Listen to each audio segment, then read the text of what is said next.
Dense packing in hair transplantation surgery is actually a term which is lately quite trendy and overhyped. It's a term that has been used by some experts, and when these experts use this term, they know what they're talking about, and also by fake clinics who just use it to create the impression that your result is going to be like super dense. Now, what is the truth? Dense packing in as terminology means anything above 25 grafts per square centimeter. If you ask me, 25 grafts per square centimeter, it's quite low, actually. It's more important to know what is dense and safe at the same time, because not every head is the same. That means that when you go over a certain density on your hair transplantation, it doesn't mean that it will always grow.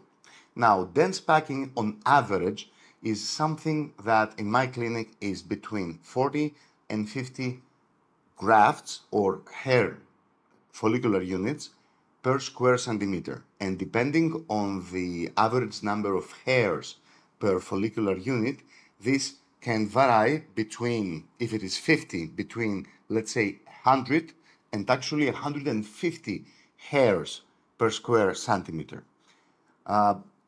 You should keep in mind, however, that, as I told you before, what matters is how many of these will actually survive. Dense packing, a tiny area of the scalp, and having these hairs grow are two very separate issues. You have to remember that the human skin is not like a piece of wood that you can drill as many holes as you want.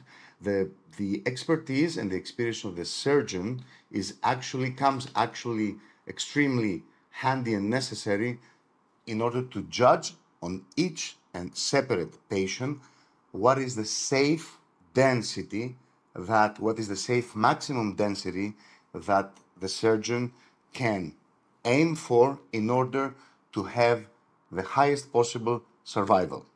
So, if you just want to know what is dense packing, it used to be something like, in the literature, 25 grafts or follicular units per square centimeter. Today we have gone up to 40 or even 50 per square centimeter and still having almost 100% growth. However, whether all the grafts in this area that someone dense packed will grow, this is a totally different story.